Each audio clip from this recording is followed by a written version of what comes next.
Every single day for the past few months, I've been getting the same message from investors. Fabrizia, are there distressed deals right now? It's the number one question I get, and it tells you everything about how people are thinking about Dubai right now. The Dubai Real Estate Stock Index sold off hard. It dropped about 20% in a single week. But here's what people miss. That's the stock index, list companies, not actually property price. The headlines don't make that difference clear, and that's where the confusion starts. So now everyone is sitting on the sideline waiting for price to drop 30, 40, 50% so they can grab a bargain. That's not what actually happening, but I'm also not going to sit here and tell you everything is perfect. That's not true either. There is some cooling. Some sellers are negotiating more than 2 months ago. There are signs of softness in parts of the market.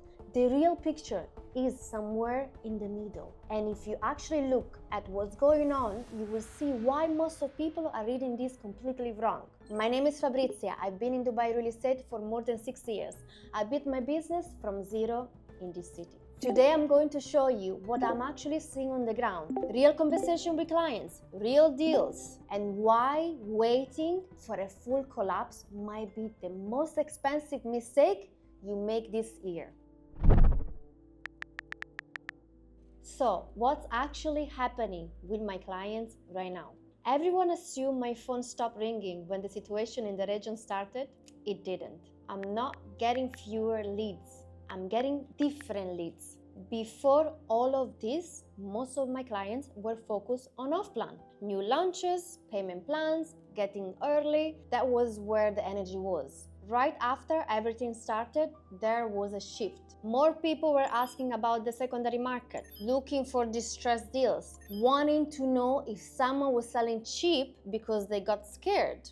But that didn't last long. In the last few weeks, off-plan interest has picked up again. People are coming back to normal buying behavior. The panic moment was short and it's already fading. And yes, some buyers are more hesitant. That's normal. When there is uncertainty, people slow down. I get that. But the serious investors haven't gone anywhere. They're just being more careful about what they buy and when they buy it. I've noticed something in the last few weeks. In moments like this, everyone shows their true character. Some people pulled back. Others adjust and kept going. You can see a lot about a person by how they act when things get uncomfortable.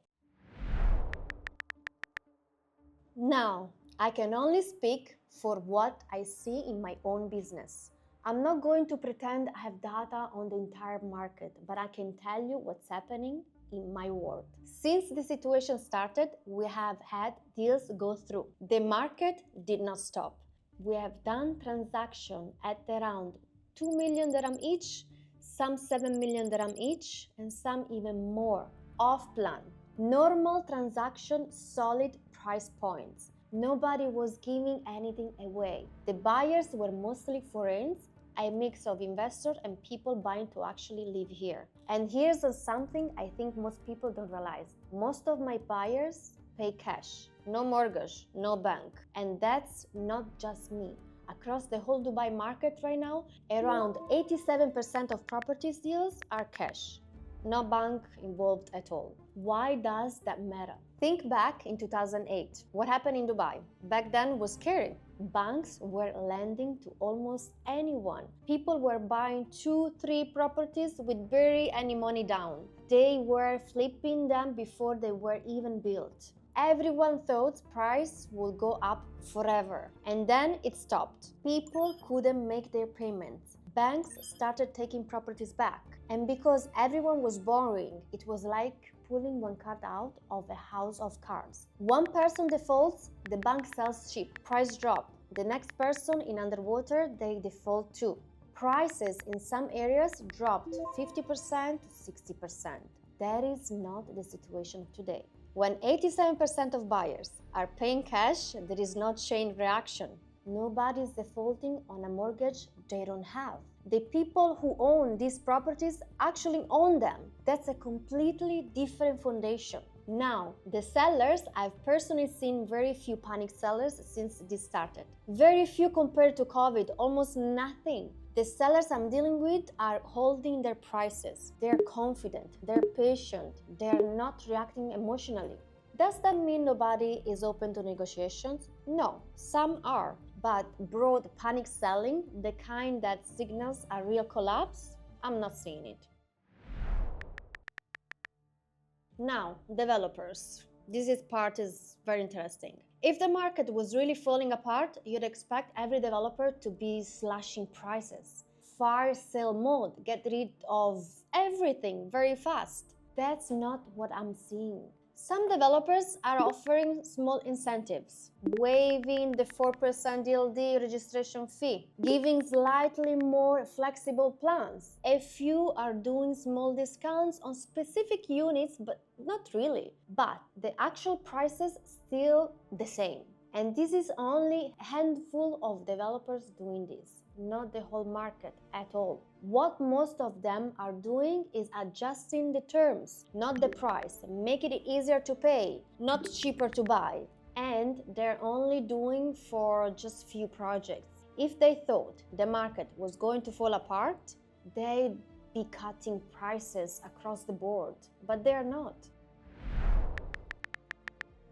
Everyone is focused on the headlines. Is it going to crash? Should I wait? Are prices dropping? Meanwhile, something is happening that almost nobody is talking about, and it changed the whole pictures. Construction costs are going up globally. Cement, steel, raw materials, shipping, logistics, everything that goes into building a property costs more today than it did 6 months ago. And the situation in the region is making it worse. Supply chains are disrupted. Freight is more expensive, materials are harder to get. Container shipping rates from Asia to the Gulf have gone from a few $100s to several thousands. And in the UAE, material make up about 60% of what it costs to build. So when shipping doubles or triples, that show up in the price of your apartment or your villa. There is no way around. Developers can't eat those costs forever. They have margins to protect. They have projects to deliver. So the properties on the market today, they are priced based on what it cost to build them months ago. The next launches, the new project coming out, those will be priced based on what it costs to build right now. And right now, it costs more. So if you're waiting for prices to drop, think about that. The cost of actually building these properties is going up. That puts a floor under new launches. Does that mean every area in Dubai goes up? No, some resale areas might soften, but a major across the board collapse, the construction math alone makes that very unlikely. And then there is the bigger picture. In Q1 of 2026, Dubai recorded 252 billion dirham in real estate transactions. That is a 31% increase compared to the same quarter last year. 31% up during a quarter when every headline was about panic and collapse. That is not a market falling apart, that is a market getting tested and holding up.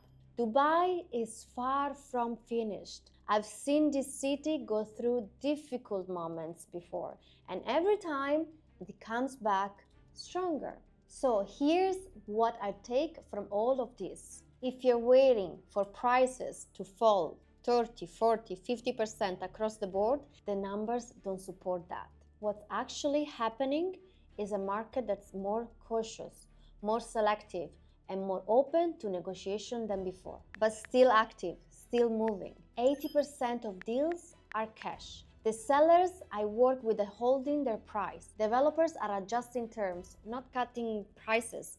Construction costs keep climbing. And Q1 hit 252 billion dirham, up to 31% year on year. I'm not telling you to rush out and buy something today. I've actually slowed down myself. Less meetings, less events. I'm not pushing project on social media right now.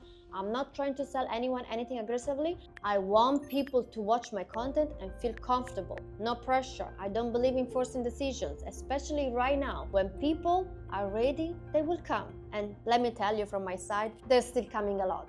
But sitting on the sideline waiting for a collapse that the numbers aren't showing, that's a decision too. And it might be the wrong one. I'm not going to tell you what to do with your money, that's on you. But if you want to talk through what you're seeing or get my honest opinion on a specific property or area, reach out to me. And if this helped you seeing things a bit differently, subscribe. I'll keep sharing what I'm actually seeing from inside this market. Bye bye. Ciao.